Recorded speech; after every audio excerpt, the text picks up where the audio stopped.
পড়াশোনা সংক্রান্ত গুরুত্বপূর্ণ আপডেট পেতে অবশ্যই চ্যানেলটিকে সাবস্ক্রাইব করো এবং পাশে থাকা বেল আইকনটিতে অবশ্যই ক্লিক করো।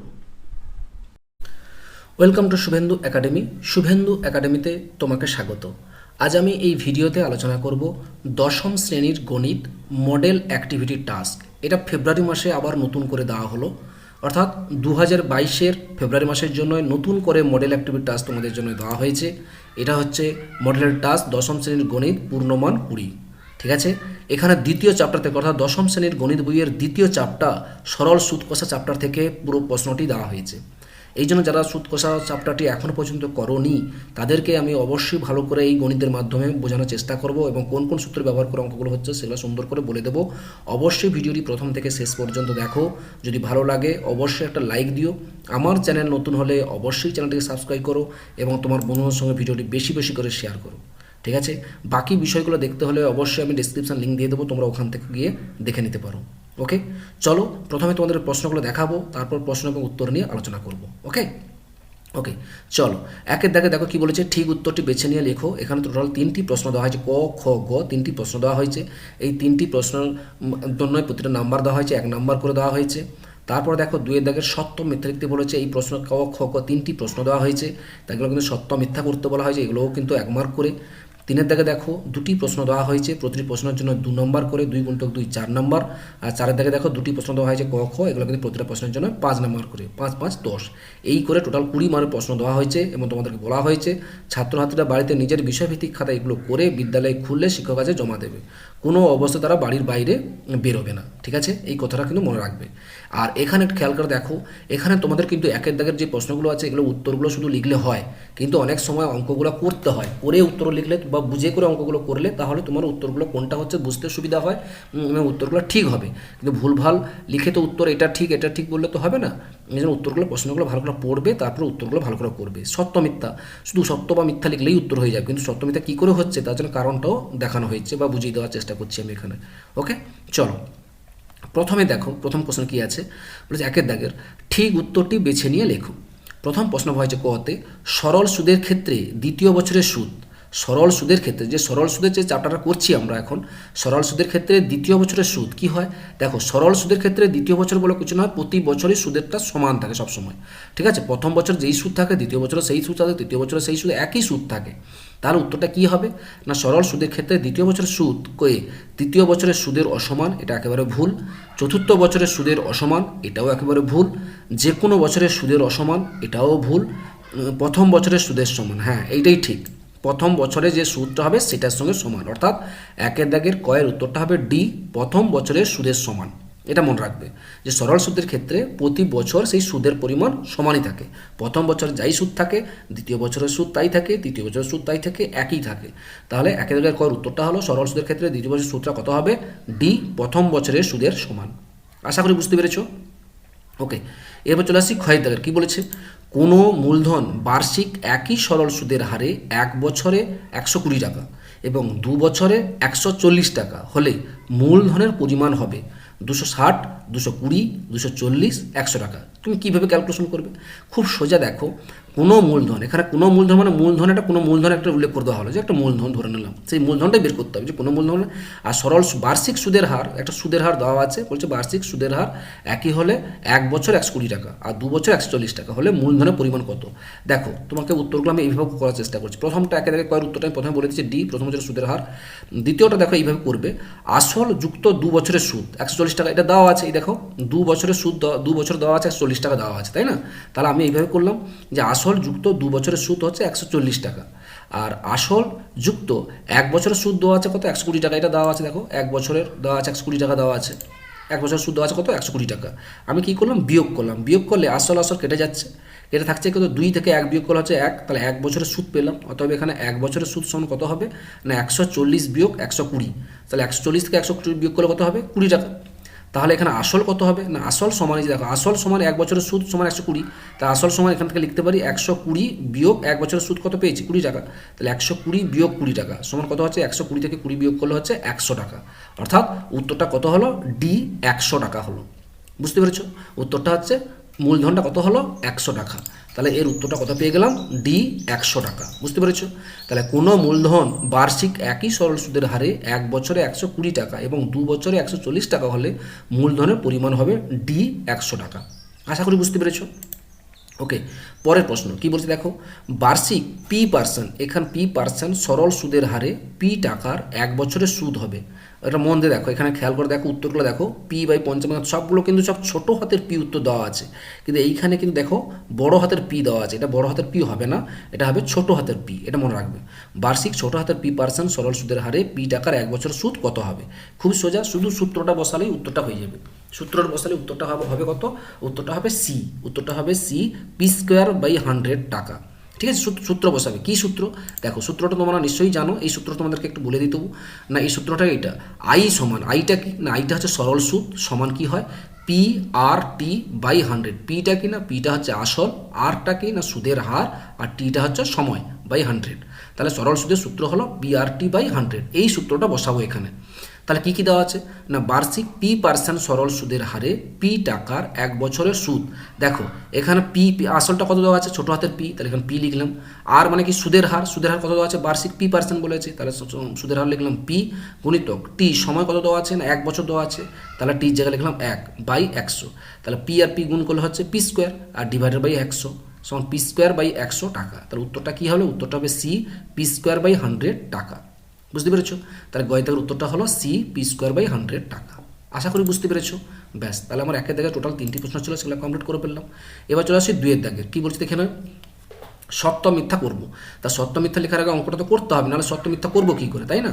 তাহলে কয়দা কী বলেছে না, বার্ষিক R/2 বড় হাতের R/2% সরল সুদের হারে 2x টাকার টি বছরের সুদাসল এত টাকা। দেখা যাক 2 বছরের সুদাসল এটা হয় কিনা আমরা দেখে নেব। ঠিক আছে, কীভাবে করবো একটু দেখে নিই। দেখো কী কী দেওয়া আছে না, এখানে আসল P সমান দেওয়া আছে 2x টাকা। ঠিক আছে, এখানে দেখে নাও এখানে কী কী দেওয়া আছে, দেখেন সুদের হার দেওয়া আছে 2x টাকা। ঠিক আছে, বার্ষিক R/2% সরল সুদের হারে 2x টাকার, এখানে আসল তাহলে কত দেওয়া আছে 2x, সুদের হার কত দেওয়া আছে বড় হাতের R/2, সময় কত দেওয়া আছে না T। তাহলে আমাকে বের করতে হবে সুদ আসল। তার সুদটা বের করি, তারপর সুদ আসল মানে সুদের সঙ্গে আসল যোগ করে যেটা হবে সেটাই হয়ে যাচ্ছে। তাহলে এখানে পরপর এইভাবে লিখবে, এখানে আসল P সমান হচ্ছে 2x টাকা, সুদের হার ছোটো হাতের R সমান বড় হাতের R/2%, এটা দেওয়া আছে, সময় T দেওয়া আছে ছোটো হাতের T বছর। ঠিক, এটা দেওয়া আছে, সময় টিটা ছোটো হাতের T বছর দেওয়া আছে।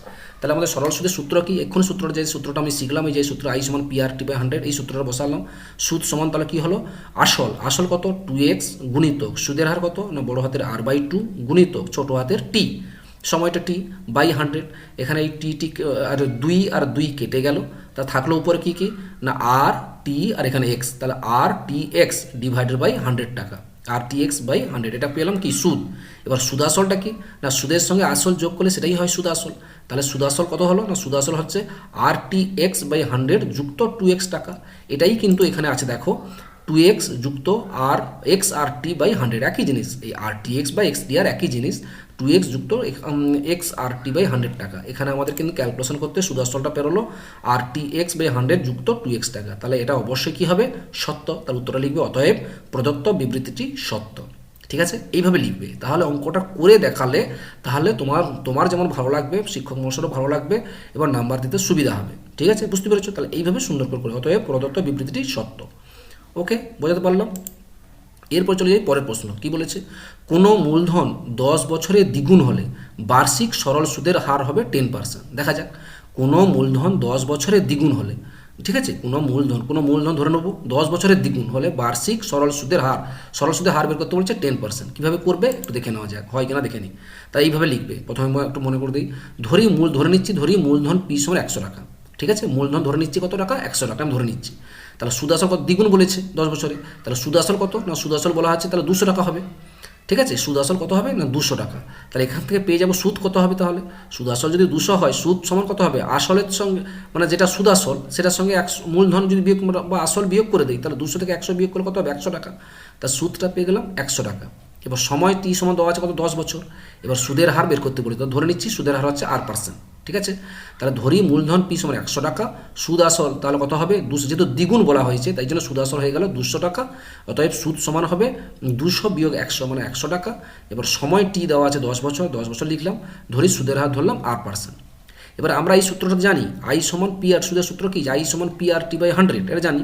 এবার দেখো পি মানে কি, পি মানে কত, পি মানে আসল মানে কত 100 গুণিত আর বের করব, আর গুণিতক টি সময় 10 বছর দেওয়া আছে ডিভাইডেড বাই 100 সমান আমার আইয়ের মান তো দেওয়া পেয়েছি, তাহলে আই সমান কত 100 টাকা দেওয়া আছে, তাহলে এই জন্য সমান লিখলাম 100।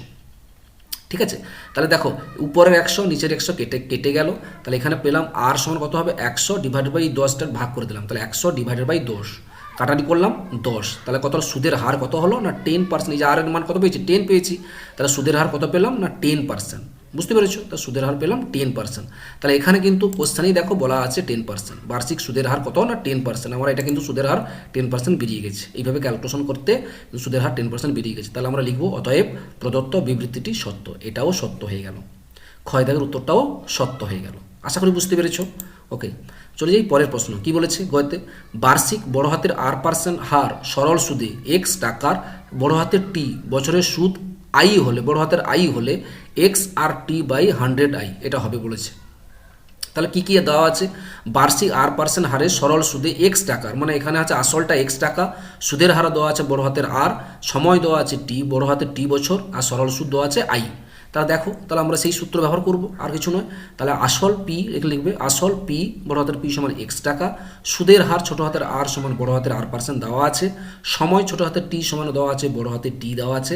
তাহলে আমরা কি জানি না, সুদ আমরা জানি, সুদের সূত্র কি, সুদটা হলো বড় হাতের আই, তা সুদ সমান আই সমান কি হয় পি আর টি বাই 100। তাহলে এখানে পি মানে হচ্ছে এক্স গুণিত আর মানে হচ্ছে বড় হাতের আর, আর ছোট হাতের টি মানে হচ্ছে বড় হাতের টি ডিভাইডেড বাই 100। ঠিক আছে, তাহলে কি হলো, অতএব এখানে আই সমান এক্স আর টি বাই 100। এবার কোনাকুনি গুণ করে দাও, গুণ করলে কত হবে এক্স আর টি সমান 100i, তাই তো, এক্স আর টি সমান 100i। দেখো এটাই দেওয়া আছে কিন্তু, এক্স আর টি সমান 100i দেওয়া আছে, তাহলে এটাও কি হবে, এটাও সত্য। তাহলে লিখবে অতএব প্রদত্ত বিবৃতিটি সত্য, এখানে লিখবে অতএব প্রদত্ত বিবৃতিটি সত্য। বুঝতে পেরেছো, তাহলে আমাদের দুইয়ের দাগে যেগুলো ছিল ক খ গ সবগুলোই কিন্তু সত্য হয়েছে। কী করে হয়েছে সেটা আমি সুন্দর করে বুঝিয়ে দেওয়ার চেষ্টা করেছি, আশা করি তোমরা বুঝতে পেরেছো। ঠিক আছে, যদি না কোনো বুঝতে থাকো অবশ্যই কমেন্ট করে জানিও। ওকে, চলে যাই, পরে যাই 3 দাগের ক। 3 দাগে ক খ কী বলেছে দেখো, 3 প্রথম প্রশ্নটা বলেছে 3 দাগে ক, শতকরা বার্ষিক সরল সুদের হার 8% হলে কোনো টাকার কত বছরের সুদে আসলে 8/25 হবে তা নির্ণয় করো। তাহলে এখানে কী বের করতে বলেছে, বলছে শতকরা বার্ষিক সরল সুদের হার, সরল সুদের হার দেওয়া আছে 8%, কোনো টাকার, কোনো টাকা মানে এখানে কি বলছে আসল বের করতে বলেছে, কত না কোনো টাকার কত বছরের সুদ, কত বছর সময় বের করতে বলেছে, কত বছরের সুদ আসল এত অংশ দেওয়া আছে, এখানে বছর সময়টা বের করতে বলা হয়েছে। দেখো কিভাবে করবে একটু দেখে নাও, এবার করে দিয়েছি সুন্দর করে। দেখো এইভাবে লিখবে কতে, সুদের হার আর সমান 8% তোমাকে দেওয়া আছে কোশ্চেনে, সুদের হার আর সমান 8% দেওয়া আছে। ধরি আসল পি সমান ধরে নিচ্ছি এক্স টাকা, আমি ধরে নিচ্ছি আসল পি কত এক্স টাকা ধরে নিচ্ছি, এবং সময় টি সমান ধরে নিচ্ছি, ধরো সময় টি মানে বড় হাতের টি বছর ধরে নিচ্ছি, সময়টা টি ধরলাম বড় হাতের টি বছর। প্রশ্নানুসারে কী দেওয়া আছে না এক্স টাকার টি বছরের সুদ দেওয়া আছে কত এক্স গুণিত, এখানে বলা আছে দেখো 8/25 অংশ বলা, সুদ আসল 8/25 অংশ। তাহলে প্রশ্নানুসারে এক্স টাকার বড় হাতের টি বছরের সুদ আই সমান কত হবে এক্স গুণিতক 8/25 টাকা, অর্থাৎ 8x/25 টাকা পেয়ে গেলাম। এটা কি পেলাম, আই পেলাম।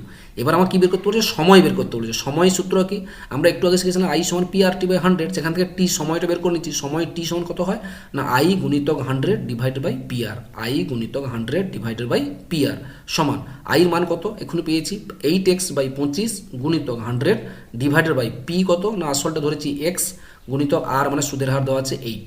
ঠিক আছে, তাই এটাকে সাজিয়ে লিখলে কি হবে, সাজিয়ে লিখলে হবে 8x গুণিতক 100, 25টা নিচে নেমে এলো, 25 গুণিতক এক্স গুণিতক 8, এখানে উপরে 8 নিচে 8 কেটে গেল, এক্স উপরে এক্স নিচের এক্স কেটে গেল, 25 4 100, তাহলে কত পেলাম 4, কাটাকাটি করতে পেলাম 4। তাহলে আমাদের সময়টা বের করতে বলেছিল, তো অতএব সময় কত হলো না 4 বছর। আশা করি বুঝতে পারছি 3 দাগের কয়ের উত্তর তোমাকে সুন্দর করে এইভাবে করতে হবে। ঠিক আছে, আশা করি বুঝতে পেরেছো। চলে যাই পরের প্রশ্নতে। কি বলেছে, বার্ষিক 3% সরল সুদের হারে কোনো মূলধন 5 বছরে সুদে আসলে 966 টাকা হলে মূলধনের পরিমাণ নির্ণয় করো। খুবই সোজা, এখানে কী দেওয়া আছে সুদের হার দেওয়া আছে, এবার কি বলা আছে না 5 বছরের সুদে আসলে বলা আছে 966 টাকা, অর্থাৎ আসল যুক্ত 5 বছরের সুদ দেওয়া আছে 966 টাকা। 5 বছর সুদে আসল মানেই হচ্ছে এটাই, আসল যুক্ত 5 বছরের সুদ সমান দেওয়া আছে 966 টাকা হলে তোমাকে মূলধন মানে আসলটা বের করতে বলেছে। কীভাবে করবে দেখে নাও, এইভাবে সুন্দর করে দিয়েছি দেখে নাও এইভাবে। এখানে সুদের হার দেওয়া আছে আর সমান 3% দেওয়া আছে, মনে করি মূলধনটা হচ্ছে পি ধরে নিলাম, আমি ধরে নিচ্ছি মূলধনটা কত পি টাকা, সময় দেওয়া আছে 5 বছর, তো সময় টি সমান দেওয়া আছে কত 5 বছর, ঠিক আছে। এবার প্রশ্নতে কী দেওয়া আছে, প্রশ্ন অনুসারে 5 বছরের সুদ আসল 966 টাকা দেওয়া আছে, তো 5 বছরের সুদ আসল দেওয়া আছে 966 টাকা, অর্থাৎ এটা মানেটা কি, এটা মানেই হচ্ছে আসল যুক্ত 5 বছরের সুদ সমান কত হয় 966 টাকা, আসল যুক্ত 5 বছরের সুদ সমান কত 966 টাকা। আসল দেখো পি, আসল হচ্ছে পি যুক্ত 5 বছরের সুদ, আমরা যে 5 বছরের সুদের সূত্রটা শিখলাম, সুদের সূত্রটা কী শিখলাম না পি আর টি বাই 100, আসল ধরো পি গুণিতক আর মানে সুদের ভাগ কত 3%, তাহলে গুণিতক 3 গুণিতক 5 বছর, তো 5 ডিভাইডেড বাই 100 সমান 966, এটাকে নিশ্চয়ই বুঝতে পেরেছো। 5 বছরের সুদটা বের করবো কী করে না 5 বছর সুদের সূত্র হচ্ছে পি আর টি বাই 100, মানে আসল এখানে পি ধরেছি আমি পি গুণিতক কি বলেছি সুদের হার, এখানে দেখো সুদের হার 3 বছর দেওয়া আছে, যে 3% দেওয়া আছে, তাহলে 3 গুণিতক আর সময় হচ্ছে 5 বছর, তাহলে 5 ডিভাইডেড বাই 100, বুঝতে পেরেছো। এই দুটো থেকে কী করলাম পিটা কমন নিলাম, পিটা কমন নিলে এখানে থাকছে 1 যুক্ত এখানে থাকছে 5 3 15, 15 বাই 100 সমান 966, তাহলে 100 লসাগু হয়ে গেলে 100-র সঙ্গে 15 যোগ করলে হচ্ছে উপরে হয়ে গেলে 115, নিচে হয়ে গেল 100, তাহলে পি ইন্টু 115 বাই 100 সমান 966, তাহলে এখান থেকে পি সমান কত পাবো না পি সমান হবে 966 গুণিতক 100 ডিভাইডেড বাই 115, ঠিক আছে। ক্যালকুলেশনটা তো তোমাদের করতেই হবে, আমি জাস্ট বলে দিয়েছি বা দেখিয়ে দিচ্ছি, তোমাদের ক্যালকুলেশন এখানে তুমি গুণিতক চিহ্ন দিয়ে দিতে পারো, এটা গুণই আছে, গুণে থাকবে এটা সবসময়, ঠিক আছে। তাহলে 900 গুণ কাটাটি করো, কাটাটি করলাম, 5-এ কাটার প্রথমে 5 2 10 20, 5 2 10 5 3 পড়ো 23, 23 42 আর 966, তাহলে 42-এর সঙ্গে 20 গুণ করলে হচ্ছে 840, অর্থাৎ অতএব উত্তরটা হবে মূলধনের পরিমাণ হবে 840 টাকা, ঠিক আছে। মূলধনের পরিমাণ কত হবে 840 টাকা, আশা করি বুঝতে পেরেছো। তাহলে 3-এর দাগের ক্ষয়ের উত্তরটা হয়ে গেল মূলধনের পরিমাণ হলো 840 টাকা, এইভাবে করে ফেললাম। এরপর চলে যাই 4-এর দাগে, দুটি কোশ্চেন আছে, প্রশ্ন 5 মার্কের, দেখো কীভাবে করবে, কী বলেছে দেখো কয়ের দাগের। একই সময়ে এ ব্যাংকে 4000 টাকা রাখলো এবং বি পোস্ট অফিসে রাখলো 4000 টাকা, মানে এ একটি লোক প্রথম ব্যাংকে রাখছে 4000 টাকা আর বি কী করলো পোস্ট অফিসে টাকা রাখলো 4000 টাকা। এবার 4 বছর পর তারা সুদসহ যথাক্রমে পেল, 4 বছর পর দেখো ব্যাংকে টাকা রাখতে সে পেয়েছে 4640 টাকা, আর এই পোস্ট অফিসে রাখতে পেল 4800 টাকা ফেরত পান। ব্যাংক ও পোস্ট অফিসের বার্ষিক শতকরা সরল সুদের হারের অনুপাত নির্ণয় করতে বলেছে, মানে এদের যে ব্যাংকে কত করে সুদ দিচ্ছে সেটার সুদের হারের অনুপাতটা কত হবে বের করতে বলেছে। দেখো কীভাবে করবে সেটা একটু দেখে নাও, এইভাবে পয়েন্ট দিয়ে করবে। প্রথমে লিখবে এ ব্যাংকের ক্ষেত্রে কী হবে, আসল পি সমান দেওয়া আছে 4000 টাকা দেওয়া আছে, আসল পি সমান লিখবে 4000 টাকা, সুদ আসল পেয়েছে সে, মানে 4 বছর পরে সুদ আসল যেটা পেয়েছে 4640 টাকা, ঠিক আছে। আর সময় টি দেওয়া আছে 4 বছর দেওয়া আছে। এবার ধরে নিচ্ছি বার্ষিক সুদের হার ধরলাম R1%, আমি ধরে নিচ্ছি বার্ষিক সুদের হার ধরলাম R1%, তাহলে সুদ সমান কত হবে না সুদ হয় সুদ আসল, এই যে সুদ আসল 4640 বিয়োগ আসলটা, তাহলে 4640 বিয়োগ 4000 টাকা বিয়োগ করলে হচ্ছে 640 টাকা। তাহলে সুদের হারের সূত্র কি না সুদের হার R1 সমান কত হবে না 100 গুণিতক আই ডিভাইডেড বাই পি গুণিতক টি, সেই আই সমান পি আর টি, ওই সূত্র ব্যবহার করে আমরা এখানে R1 এর মান পেয়ে গেছি, যেহেতু সুদের হার R1 ধরে নিয়েছি, তাহলে R1 সমান 100 গুণিতক আই ডিভাইডেড বাই পি গুণিতক টি, তাহলে কত হবে না 100 গুণিতক আই মানে দেখো পেয়েছি 640 ডিভাইডেড বাই পি আসল মনে হচ্ছে 4000 গুণিতক টি হচ্ছে 4 বছর, যে 4, ঠিক আছে। তাহলে এখানে 0 কেটে দিলাম, এখানে 0 কেটে দিলাম, ঠিক আছে। 4 এবার 4-এ কাটলাম, 4-কে 4 424 16, আবার 4 4 16, এখানে পেয়ে গেলাম কত 4%, তাহলে সুদের হার কত পেয়ে গেলাম এখানে 4% পেয়ে গেলাম। প্রথমটা কোথা থেকে না ব্যাংকের ক্ষেত্রে, এটা হলো ব্যাংকের ক্ষেত্রে জন্য এটা পেলাম। ঠিক একই রকমভাবে বি পোস্ট অফিসের ক্ষেত্রে বি পোস্ট অফিসের ক্ষেত্রে কী হবে, এখানেও ঠিক একই রকমভাবে আসল পি সমান 4000 টাকা, সুদ আসল দেওয়া পেয়েছি 4800 টাকা, এটা দেওয়া আছে দেখো প্রশ্নটা দেওয়া আছে, সুদ আসল দেওয়া আছে 4800 টাকা, সময় টি 4 বছর এটা দেওয়া আছে। ধরে নিচ্ছি বার্ষিক সুদের হার ওই সুদের পোস্ট অফিসের ক্ষেত্রে 8%, এটা সুদের হার ধরলাম 8%, তাহলে এখান থেকে সুদ কত পাবো না সুদ আই সমান কত পাবো 4800 থেকে 4000 বিয়োগ করবো, কত হবে 800 টাকা। অতএব সুদের হার কত 8 সমান না 100 গুণিতক আই বাই পিটি, একই সূত্র ব্যবহার করলাম, তো 100 গুণিতক 800 ডিভাইডেড বাই 4000 গুণিতক 4, এখানেও ঠিক একই রকমভাবে 0 কেটে গেলাম, কাটারি করলাম, কাটার করতে এখানে মান পেয়ে গেলাম। এই কাটাকাটিগুলো তোমরা নিজেরা করবে, আর না হলে এখান থেকে দেখে কিছু বুঝতে পারবে বলে মনে হয়নি, আমি বলে দিচ্ছি। তাও এখানে দুটো শূন্য মানে 100 আর এখানে দুটো শূন্য কেটে গেল, আর এখানে একটা শূন্য কেটে গেল, 4-এ কাটলাম 4 2 8 20, আবার এখানে 4 দিয়ে কাটলাম 4 5 20, এখানে হয়ে গেল 5%। তাহলে ব্যাংকের ক্ষেত্রে পেলাম আর সুদের হার 4%, আর পোস্ট অফিসের ক্ষেত্রে পেলাম 5%। তাদের এদের শতকরা অনুপাত বের করতে বলেছে, তাহলে এইভাবে লিখবে, অতএব ব্যাংক ও পোস্ট অফিসের বার্ষিক শতকরা সরল সুদের হারের অনুপাত কত হবে? এখানে পেয়েছিলাম 4% অনুপাত 5%, 4% অনুপাত 5%, মানে কত হবে? 4 অনুপাত 5। ঠিক আছে, তাহলে 4 অনুপাত 5। তাহলে এইভাবে সুন্দর করে এই প্রশ্নের উত্তরটা করতে হবে। আশা করি বুঝতে পেরেছ। ওকে, এরপর চলে আসছে পরের প্রশ্ন, খতে কি বলেছে না, মিস্টার এ চাকুরি থেকে অবসর নেওয়ার সময় গ্র্যাচুইটি বাবদ এককালীন 12 লাখ টাকা পেলেন। ওই টাকা তিনি এমনভাবে ভাগ করে এলআইসি ও ব্যাংকে আমানত করতে চান যেন প্রতি বছরের সুদ বাবদ তিনি 90,000 টাকা পান। যদি এলআইসি ও ব্যাংকের বার্ষিক সুদের হার 8% ও 7% হয়, তবে তিনি কোথায় কত টাকা রেখেছেন? দেখো, উনি চাকরি করতেন, চাকরি করার পর অনেক টাকা পেয়েছেন, মানে 12 লাখ টাকা পেয়েছেন। সে 12 লাখ টাকা কী করবে? এমনভাবে ভাগ করে রাখলো, এলআইসিতে কিছু রেখেছে, আবার ব্যাংকেও কিছু রেখেছে। ঠিক আছে, এবার প্রতি বছর তিনি সুদ বাবদ, মানে দুটো থেকে, ব্যাংক থেকে এবং এলআইসি থেকে প্রতি বছর সুদ পান তিনি 90,000 টাকা, সুদ বাবদ পান 90,000 টাকা। এবং এলআইসিতে সুদের হার হচ্ছে 8% আর ব্যাংকে সুদের হার দেওয়া হচ্ছে 7% হলে তিনি কোথায় কত টাকা রেখেছেন এটা বের করতে হবে। দেখো কীভাবে করবে, খুব সুন্দর করে বোঝানোর চেষ্টা করছি। দেখো, আমি ধরে নিচ্ছি, এইভাবে লিখবে, ধরি মিস্টার এ এলআইসিতে রেখেছে এক্স টাকা, আমি ধরে নিচ্ছি যে এলআইসিতে রেখেছে এক্স টাকা এবং ব্যাংকে রেখেছে টোটাল কত টাকা? 12 লাখ টাকা। তাহলে যদি এলআইসি যদি এক্স টাকা রাখে, তাহলে ব্যাংকে কত রাখবে? না 12 লাখ বিয়োগ এক্স টাকা। ঠিক আছে, এলআইসিতে সব, আরে 12 লাখ টাকা তো দুটো ভাগে ভাগ করেছে, এলআইসি তো রেখেছে আবার ব্যাংকেও রেখেছে, তাহলে এলআইসিতে এক্স টাকা এবং ব্যাংকে রেখেছে 12 লাখ বিয়োগ এক্স টাকা জমা রাখেন। এবার আমি দুটো আলাদা আলাদা বের করবো। এলআইসির ক্ষেত্রে দেখো, আসল পি সমান কত? এক্স টাকা। সুদের হার দেওয়া আছে, সুদের হার R1 সমান কত? 8%, সময় 1 বছর, সময় টি সমান 1 বছর। তাহলে ধরি সুদ সমান I1 টাকা, আমি ধরে নিচ্ছি সুদ সমান I1 টাকা। তাহলে I1 সমান কি না, PR1T ডিভাইডেড বাই 100, এই সূত্রটা। PR1 কেন একবার ধরেছি, R1 ধরে নিচ্ছি, সুদের হার 8% দেওয়া আছে। তাহলে PR1T বাই 100 হতে পাই, কী পাবো? মানটা বসাচ্ছি, P মানে এখানে আসল X গুণিতক R1 মানে কত? 8 গুণিতক সময় 1 বছর ডিভাইড বাই 100, মানে কত হচ্ছে? 8x বাই 100 টাকা। আবার ঠিক একই রকমভাবে ব্যাংকের ক্ষেত্রে কি হয়েছে না, ব্যাংকের ক্ষেত্রে আসল কি না, পি সমান, এই যে ব্যাংকের ক্ষেত্রে লিখেছি কত কত দিয়েছি? 12 লাখ বিয়োগ এক্স টাকা, এখানে লিখলাম 12 লাখ বিয়োগ এক্স টাকা।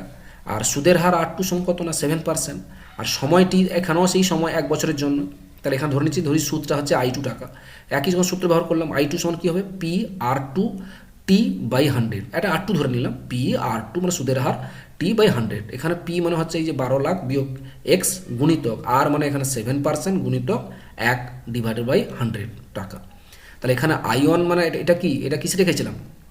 এলআইসিতে এটা রেখেছিলাম, সুদ পাচ্ছি এত টাকা, আর ব্যাংকের ক্ষেত্রে সুদ পাচ্ছি এত টাকা। আর এখানে প্রশ্নতে বলা আছে যে প্রতি বছরে তার সুদ হয় 90, মানে ব্যাংক এবং কি থেকে, ব্যাংক এবং পোস্ট এলআইসি থেকে তার মোট হয় 90। তাহলে সব প্রশ্ন অনুসারে এখানে বলা আছে যে I1 যুক্ত I2 সমান 90,000, মানে এই দুটো যোগ করলে যেটা হয় সেটাই হবে, এই টাকাটা সে পায়। তাহলে I1 যুক্ত I2 সমান 90,000। তাহলে এবার I1 এর মান পেয়েছি, দেখো I1 এর মান পেয়েছি 8x বাই 100, 8x বাই 100 যুক্ত I2 মান পেয়েছি এটা। ঠিক আছে, গুণিতক 1 মানে 7 একে 7 মানে 7 হলো, সমান এত টাকা। এবার এই দুটো থেকে লসাগু কত হবে? 100 টাকা লসাগু। তাহলে এখানে উপরে হলো 8x যুক্ত, এবার 7 গুণ করো, 12 সঙ্গে 7 গুণ করো, এইটা গুণিতক 7 বিয়োগ 7x সমান 90,000। এবার এখানে গুণ করো 8x বিয়োগ 7x মানে কত হবে? শুধু x, 8x থেকে 7x বিয়োগ করলে হচ্ছে x যুক্ত 12 সঙ্গে 12 লাখের সঙ্গে 7 গুণ করলে কত হবে? 84 লাখ। তাহলে 84 লাখ সমান 90 লাখ। এটা 90 সঙ্গে এই 90,000-এর সঙ্গে যদি দুটো শূন্য গুণ করি তাহলে কত হবে? 100 গুণ করতে, 90 সঙ্গে যদি 100 কোনাকুনি গুণ করি তাহলে কী হবে? 90 লাখ হবে। তাহলে এখান থেকে পেলাম বা x সমান হলো 90 লাখ বিয়োগ 84 লাখ। এই 84 এদিকে নিয়ে গেলাম 84 লাখ। তাহলে এখানে 90 থেকে 84 বিয়োগ করলে কত হচ্ছে না 6 লাখ। তাহলে এক্সের মান কত পেয়ে গেলাম? 6 লাখ টাকা। ঠিক আছে, তাহলে এক্সটা কী ধরেছিলাম? এক্সটা আমরা ধরেছিলাম মিস্টারে এলআইসিতে তিনি এত টাকা রাখেন, এলআইসি কত টাকা রাখেন তার রাখলো, তার এক্সের মান 6 লাখ। তাহলে এখানে উত্তরটা এইভাবে লিখবে যে অতএব মিস্টার এ এলআইসিতে 6 লাখ টাকা এবং ব্যাংকে রেখেছে 12 লাখ বিয়োগ 6 লাখ সমান এটাও 6 লাখ টাকা রেখেছেন। তাহলে মিস্টার এ তাহলে এলআইসিতে রেখেছেন 6 লাখ টাকা এবং ব্যাংকে রেখেছেন 12 লাখ বিয়োগ 6 লাখ সমান 6 লাখ টাকা রেখেছেন। বুঝতে পেরেছো? এই হচ্ছে টোটাল তোমাদের এই প্রশ্ন। এই প্রশ্নের উত্তর তোমাদেরকে সুন্দর করে দেওয়া হলো। তোমাদের এই ভিডিওটি কেমন লাগলো অবশ্যই কমেন্ট করে জানিও। যদি ভালো লাগে অবশ্যই একটা লাইক দিও। আমার চ্যানেল নতুন হলে অবশ্যই চ্যানেলকে সাবস্ক্রাইব করো। ভালো থাকো, সুস্থ থাকো, ধন্যবাদ।